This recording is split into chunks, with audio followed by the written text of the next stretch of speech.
ಎಲ್ಲರಿಗೂ ನಮಸ್ಕಾರ. ಪುಷ್ಪಾಸ್ ಕಿಚನ್ಗೆ ಸ್ವಾಗತ. ಇವತ್ತಿನ ದಿವಸ ನಾನು ಸಕ್ಕರೆ ಬೆಲ್ಲ ಏನನ್ನೂ ಹಾಕಲಾರ್ದ ಒಂದು ರುಚಿಕರವಾದಂಥ ಒಂದು ಲಡ್ಡುವನ್ನು ಮಾಡಿ ತೋರಿಸಕತ್ತೀನಿ. ಭಾಳ ರುಚಿಯಾಗಿರ್ತೈತಿ.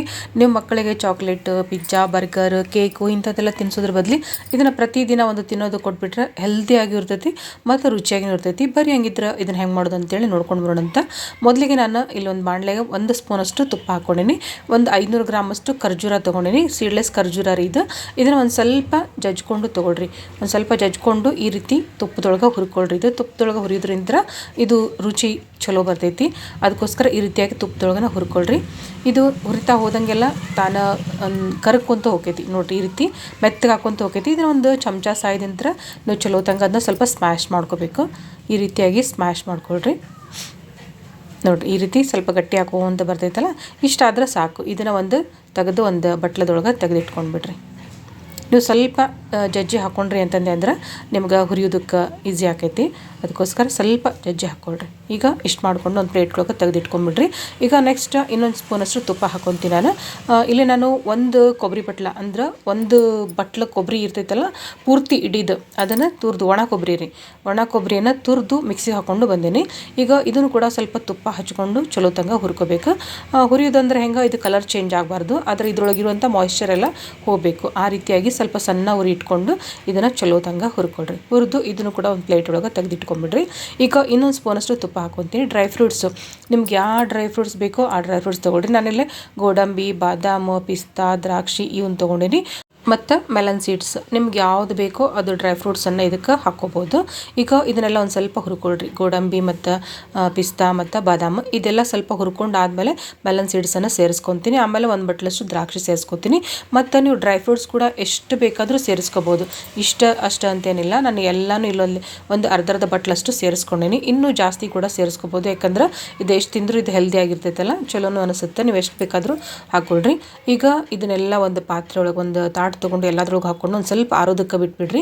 ಇದು ಖರ್ಜೂರ ಇನ್ನೂ ಬಿಸಿ ಐತಲ್ರಿ, ಸ್ವಲ್ಪ ಆರಬೇಕು. ಈ ರೀತಿ ಒಂದು ಸ್ವಲ್ಪ ಅಗಲ ಮಾಡಿಕೊಂಡು ಎಲ್ಲನೂ ಸ್ವಲ್ಪ ಆರೋದಕ್ಕೆ ಬಿಟ್ಬಿಡ್ರಿ. ಆರಿದ ನಂತರ ಇದನ್ನೆಲ್ಲ ಚಲೋ ತಂಗ ಮಿಕ್ಸ್ ಮಾಡ್ಕೊಳ್ರಿ. ಇದು ಖರ್ಜೂರದ ಒಂದೊಂದು ಪೀಸ್ ಇದ್ದರೂ ಏನೂ ಪರವಾಗಿಲ್ಲ, ನಡಿತೈತ್ರಿ. ಅದೇನು ತಿನ್ನೋದಕ್ಕೆ ಬಾಯೊಳಗೆ ರುಚಿನೂ ಅನಿಸ್ತೈತಿ. ಆಮೇಲೆ ನಾನಿಲ್ಲಿ ಒಂದು ಸ್ವಲ್ಪನೂ ಸಕ್ಕರೆನೂ ಹಾಕಿಲ್ಲ, ಬೆಲ್ಲನೂ ಹಾಕಿಲ್ಲ, ಏನೂ ಹಾಕಿಲ್ಲ. ಇದನ್ನು ನೀವು ಶುಗರ್ ಇದ್ದವರು ಅಥವಾ ಬಿ ಪಿ ಇದ್ದವರು ಅಥವಾ ಶುಗರ್ ಒಟ್ಟು ತಿನ್ನದೇ ಇರೋರು ಕೂಡ ಇದನ್ನು ತಿನ್ಬೋದು. ರುಚಿ ಅಂತೂ ಅದ್ಭುತವಾಗಿರ್ತೈತ್ರಿ. ನೀವು ಪ್ರತಿದಿನ ಮಕ್ಕಳಿಗೆ ಈ ರೀತಿ ಮಾಡಿಕೊಟ್ರಿ ಅಂದ್ರೆ ಮಕ್ಕಳು ಕೂಡ ಇಷ್ಟಪಟ್ಟು ತಿಂತಾರೆ ಮತ್ತು ಆರೋಗ್ಯಕ್ಕೂ ಕೂಡ ಒಳ್ಳೆಯದು. ನಾವು ಅದೊಂದು ಸ್ವಲ್ಪ ಇಲ್ಲಿ ಏಲಕ್ಕಿ ಪುಡಿಯನ್ನು ಹಾಕ್ಕೊಂಡಿನಿ. ಈಗ ನೋಡಿರಿ, ಎಲ್ಲನೂ ಚಲೋ ತಂಗ ಮಿಕ್ಸ್ ಮಾಡ್ಕೊಂಡಿನಿ. ಮಿಕ್ಸ್ ಮಾಡಿಕೊಂಡು ಈ ರೀತಿ ನೀವು ಉಂಡಿನಾದರೂ ಕಟ್ಕೊಳ್ರಿ. ಇಲ್ಲ ಅಂತಂದ್ರೆ ಈಗ ಕರ್ದಂಟು ಶೇಪ್ ಒಳಗೆ ಮಾಡಿಕೊಂಡು ಸ್ಕ್ವೇರ್ ಮಾಡಿಕೊಂಡು ಆ ರೀತಿ ಆದರೂ ಮಾಡಿಕೊಡ್ರಿ. ಇಲ್ಲ ರೋಲ್ ಮಾಡಿಕೊಂಡು ಅದನ್ನು ಒಂದು ಸ್ವಲ್ಪ ಹೊತ್ತು ಫ್ರಿಜ್ ಒಳಗೆ ಇಟ್ಕೊಂಡು ಆ ನಂತರ ಗಟ್ಟಿ ಆಗುತ್ತಲ್ಲ ಅದು ರೌಂಡ್ ಗಾಲಿ ಬೇಕಾದರೂ ಕಟ್ ಮಾಡ್ಕೊಂಡು ಬರ್ರಿ. ಯಾವ ರೀತಿ ಬೇಕಾದರೂ ನೀವು ಇದನ್ನು ಮಾಡ್ಕೊಂಡು ತಿನ್ಬೋದು. ಆರೋಗ್ಯಕ್ಕಂತೂ ತುಂಬಾ ಒಳ್ಳೆಯದು. ಮತ್ತು ಈ ಚಳಿಗಾಲಕ್ಕಂತೂ ಭಾಳ ಅಂದ್ರೆ ಭಾಳ ಬೆಸ್ಟ್ ರೆಸಿಪಿ ರೀ ಇದು. ನೀವು ದಿನ ಬೆಳಗ್ಗೆ ಎದ್ದು ಇದನ್ನು ತಿಂದುಬಿಟ್ರಿ ಅಂದ್ರೆ ನಿಮ್ಗೆ ಕೋಲ್ಡ್ ಇರ್ತೈತಲ್ಲ ಬಾಡಿ, ಈ ಚಳಿಗಾಲಕ್ಕೆ ಇದು ಹೀಟ್ ಅನಿಸುತ್ತೆ, ಚಲೋ ಅನಿಸುತ್ತೆ. ನೋಡಿರಿ, ಈ ರೀತಿಯಾಗಿ ನಾನು ಎಲ್ಲ ಉಂಡಿಗಳನ್ನು ಕಟ್ಟಿ ಇಟ್ಕೊಂಡೀನಿ. ಭಾಳ ಅಂದ್ರೆ ಭಾಳ ರುಚಿಯಾಗಿರ್ತೈತಿ ಮತ್ತು ಮಾಡೋದು ಕೂಡ ಭಾಳ ಸರಳ.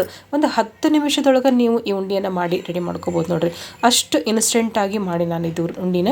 ನೀವು ಇದು ಅಂಟಿನ ಉಂಡಿ ಮಾಡ್ತಿರಲ್ಲ ಅದೇ ಥರ, ಆದರೆ ನಾವೆಲ್ಲ ಬೆಲ್ಲ ಸೇರಿಸ್ಕೊತೀವಿ, ಇಲ್ಲೇ ಖರ್ಜೂರನ ಸೇರಿಸ್ಕೊತೀವಿ. ಭಾಳನ ಈಸಿ ಮತ್ತು ಭಾಳನ ರುಚಿಯಾಗಿರ್ತೈತಿ. ಖಂಡಿತವಾಗ್ಲೂ ಈ ರೆಸಿಪಿ ನೀವು ಕೂಡ ಟ್ರೈ ಮಾಡಿರಿ.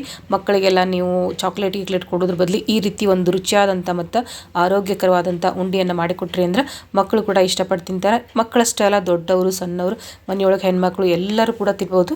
ಹೆಣ್ಮಕ್ಳಿಗೆ ಮತ್ತು ಕಾಲು ನೋವು, ಕೈ ನೋವು, ಸೊಂಟ ನೋವು ಇದೆಲ್ಲ ಇರ್ತೈತಲ್ಲ, ಪ್ರತಿದಿನ ಇದು ತಿನ್ನೋದ್ರಿಂದ ಭಾಳನ ಆರೋಗ್ಯಕ್ಕೆ ಒಳ್ಳೆಯದು.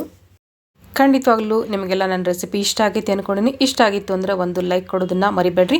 ಹಂಗೆ ಇನ್ನೂ ಯಾರಾದರೂ ನಮ್ಮ ಚಾನಲನ್ನು ಸಬ್ಸ್ಕ್ರೈಬ್ ಮಾಡ್ಕೊಂಡಿರಲಿಲ್ಲ ಅಂದ್ರೆ ಪ್ಲೀಸ್ ಸಬ್ಸ್ಕ್ರೈಬ್ ಮಾಡ್ಕೊಳ್ರಿ. Thank you.